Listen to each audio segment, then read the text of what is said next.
Hello dear friends, कैसे हैं आप सब। उम्मीद करती हूँ कि सारे स्टूडेंट बहुत ही अच्छे होंगे। तो फ्रेंड्स, आज के इस वीडियो में हम बात करेंगे HIV एड्स में। वेरी इंपॉर्टेंट टॉपिक है और अक्सर यहाँ से क्वेश्चन आपके बहुत बनते हैं। देखिए, ये ऐसा डिसीज़ है कि यहाँ से क्वेश्चन आपके एग्ज़ाम में ज़रूर पूछे जाते हैं।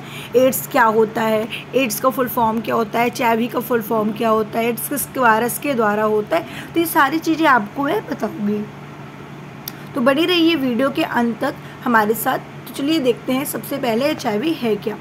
देखिए, HIV के बारे में अगर हम बात करते हैं तो इसके वायरस का नाम क्या है। इसके देखिए, एड्स के बारे में बात करो तो इसके वायरस का नाम है HIV। ठीक है, एड्स डिसीज़ है, HIV वायरस है, याद रखेंगे।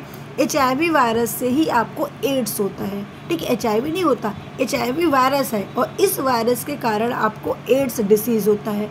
HIV का फुल फॉर्म होता है ह्यूमन इम्यूनो डिफिशिएंसी वायरस। ठीक है, और ये किस वायरस के कारण होता है, ये रेट्रो वायरस के कारण होता है। ये रेट्रो परिवार के सदस्य के कारण हमें HIV हो जाता है। ठीक है, सॉरी, एड्स हो जाता है, याद रखेंगे।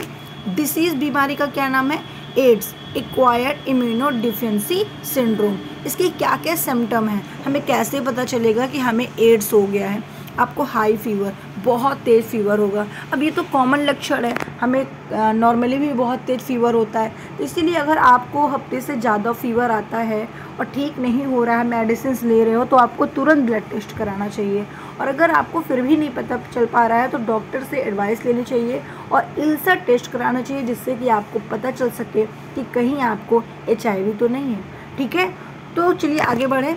हम नाइट स्वेटिंग, रात में अचानक से पसीना आना। ठीक है, आप सो रहे हो और अचानक से पसीना आ जा रहा है। ठीक है, वेट लॉस होना, वेट का लॉस होना, बहुत ज़्यादा अगर वज़न कम हो रहा है तो भी आपको HIV है। उसके बाद बॉडी पेन होना, पूरे शरीर में दर्द होना, ये सारे लक्षण किसके हैं, HIV के हैं। ठीक है, अब देखिए, अगर हम बात करते हैं यहाँ पर, HIV वायरस शरीर के T4 लिम्फोसाइट कोशिका प्रतिरक्षा तंत्र को नष्ट कर देता है। अब बहुत ध्यान से समझिएगा, आपके बॉडी में बहुत सारे सेल्स होते हैं। आपने सुना होगा कि वाइट सेल्स होते हैं, यानी कि WBC होते हैं। तो WBC के कई सारे टाइप्स भी होते हैं ना, लिम्फोसाइट्स, मोनोसाइट्स, है ना, तो न्यूट्रोफिल्स, ये सारे टाइप्स होते हैं। तो जिसमें से एक लिम्फोसाइट्स भी होता है। तो जब आपको एड्स होता है तो एड्स के वायरस जो होते हैं वो T4 लिम्फोसाइट कोशिका को नष्ट कर देते हैं। तो इस तरीके से आपका WBC का T लिम्फोसाइट काम करना बंद करने लगता है, बहुत स्लो कर देता है। ठीक है, वो उसको ही खाने लगते हैं। तो आप समझिए, WBC का जो मेन फंक्शन होता है वो होता है क्या, हमारे शरीर के रोगों से रक्षा करना। अब जब हमारे WBC से इन्फेक्टेड हो जाएंगे तो कैसे कार्य करेंगे।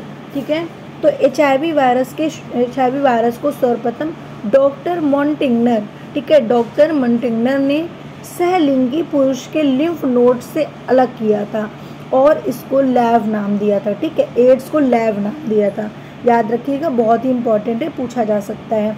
और इस अनुमान के अनुसार विश्व में 35 लाख व्यक्ति इस रोगों से ग्रस्त हैं और इसमें से 15 लाख भी अधिक रोगी अकेले अमेरिका में अभी भी पड़े हुए हैं। ठीक है, क्योंकि इसका कोई इलाज नहीं है। अब इसका संचरण कैसे होता है, ट्रांसमिशन किस किस के द्वारा होता है। ठीक है, पहला है लैंगिक सहवास अथवा संक्रमित व्यक्ति के साथ यौन संपर्क करने से, यानी कि अगर आप इसी एड्स वाले व्यक्ति के साथ यौन संबंध करते हैं तो आपको एड्स हो सकता है। दूसरा, संदूषित सीरीज के प्रयोग द्वारा, यानी कि आपको भी एड्स है और आप इंजेक्शन लगवाते हैं, उसी इंजेक्शन के निडल से दूसरे को इंजेक्शन लगता है तो आपको एड्स हो सकते हैं। तीसरा आपका रुधिर आदान द्वारा, यानी कि अगर आप अपना ब्लड किसी दूसरे को देते हैं और आपको एड्स है तो भी उनके बॉडी में एड्स हो सकता है। 4 नंबर है अंग प्रतिरोपण द्वारा। ठीक है, अगर आप अपने किसी भी अंग को उसको प्रतिरोपण करते हैं तो भी आपको हो सकता है। कृत्रिम वीर्य सेचन द्वारा।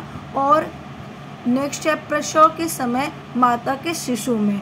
ठीक है। जैसे कि अगर आपको प्रेगनेंसी है और आप HIV के पेशेंट हैं, तो अगर आपके बच्चे आपके बच्चे होते हैं तो उन्हें भी एड्स होने के पूरे चांसेस हैं। इसीलिए डॉक्टर तुरंत प्रेगनेंसी में के 3rd मंथ ही होता है तो उसमें पूरा टेस्ट कराता है, जिससे कि उन्हें पता चल सके कि कहीं ऐसा तो नहीं है कि आपको HIV है या बहुत सारे मतलब कि प्रॉब्लम है, तो आपको जो है आपके बच्चों में ना हो, इसलिए वो टेस्ट किए बिना आपकी डिलीवरी नहीं करते हैं। ठीक है, चलिए आगे बात करते हैं इनके लक्षण। इनके लक्षण क्या है? एड्स के संक्रमण के फलस्वरूप अन्य लिम्फोसाइट को सक्रिय करने वाली सहायक टी कोशिकाओं की संख्या में भारी कमी आती है और पूर्ण रूप से पीड़ित अधिकांश व्यक्ति 3 वर्ष के भीतर ही अन्य संक्रमणों या कैंसर के कारण मर जाते हैं। ठीक है, मतलब कि देखिए इनका कोई इलाज नहीं है। अब ये 3 इयर्स 4 इयर्स जो भी उनके पास कैपेसिटी रहती है वो जीते हैं, उसी में उनकी मेडिसिन चलती रहती है। उसके बाद जब उन लाश में कैंसर हो जाता है तो उसके कारण उनकी डेथ हो जाती है। ठीक है, अब इनके लक्षण की बात करें तो मैंने आपको लक्षण तो पहले ही बता दिया, लेकिन फिर भी आप देख लो। जैसे कि रात्रि में पसीना आना, लसिका गांठों में सूजन आना, शरीर का वेट कम होना, लगातार दस्त होना, रोगी को लगातार बुखार आना, ये सारे उनके लक्षण हैं। ठीक है, अब हम बात करते हैं एड्स के रोगियों की पहचान कैसे करें। ठीक है, कि इन्हें एड्स हुआ है या नहीं हुआ है, कौन सा चेकअप करते हैं। तो HIV से संक्रमित व्यक्तियों के शरीर में उपयुक्त एंटीबॉडीज़ पाई जाती है। ठीक है, और इसमें हम सिरमी जांच, ठीक है, सीरोलॉजिकल टेस्ट द्वारा एंटीबॉडीज़ की उपस्थिति का पता लगाया जाता है, जिसके लिए हम इल्सा टेस्ट करते हैं, इल्सा किट का प्रयोग करते हैं और इससे भी पता चलता है कि आपको एड्स है या नहीं है। इल्सा का फुल फॉर्म होता है enzyme linked immunosorbent easy kit. ठीक है, याद रखिएगा, बहुत ही इंपॉर्टेंट है, पूछा जा सकता है। अब हम बात करते हैं एड्स का नियंत्रण, कंट्रोल कैसे करें एड्स को। तो देखिए, कंट्रोल करने के लिए सभी व्यक्तियों को एड्स से संबंधित ज्ञान से अवगत कराना चाहिए। उन्हें ये पता होना चाहिए कि एड्स कैसे कैसे फैलते हैं और हमें किन किन चीज़ों का ध्यान रखें जिससे कि एड्स थोड़ा कंट्रोल में रहे। इंजेक्शन की सुई या सिरिंज का प्रयोग के बाद उसे फेंक देना चाहिए, जिससे कि किसी व्यक्ति पर ना फैले और वो कंट्रोल रहे, है ना, दुनिया भर लोगों को एड्स ना हो पाए। दाता के रुधिर का परीक्षण करने के बाद रुधिर देना तथा अंग प्रत्यारोपण के लिए अंगों का HIV का परीक्षण करना चाहिए। यानी कि आप किसी को कोई ऑर्गन ट्रांसप्लांट कर रहे हो तो उससे पहले HIV की चेकअप करा लेनी चाहिए। सहवास के लिए विशेष सावधानी बरतनी चाहिए। ठीक है, और एड्स दिवस कब मनाया जाता है? तो आपको बताना, 1 दिसंबर को एड्स दिवस सेलिब्रेट किया जाता है। अब हम बात करते हैं एड्स का रोगोपचार क्या होता है। देखिए, एड्स का ट्रीटमेंट की बात करें तो अभी तक एड्स के रोग का उपचार कोई भी प्रभावी औषधि नहीं बन पाई है और आजकल जाइडोवुडाइन एंड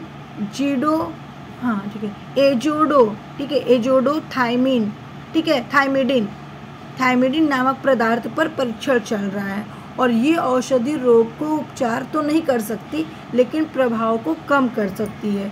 और अमेरिका में HIV की आनुवंशिक प्रवृत्ति को बदलकर एड्स की रोकथाम की संभावना पर काम किया जा रहा है। ठीक है, अब हम बात करते हैं भारत पर एड्स के बारे में।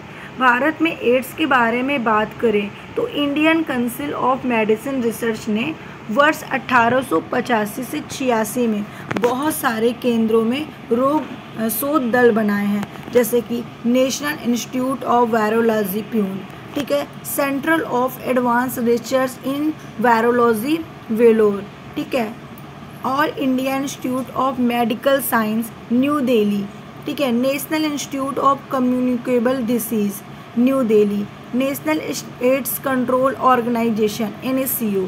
तो इस तरीके से कुछ भारत में हैं केंद्र जिसको शोध दल बनाए गए हैं। तो वीडियो कैसी लगी हमें कमेंट करके बताएं। हमने आपको एड्स की सारी जानकारी इस वीडियो के माध्यम से दी है।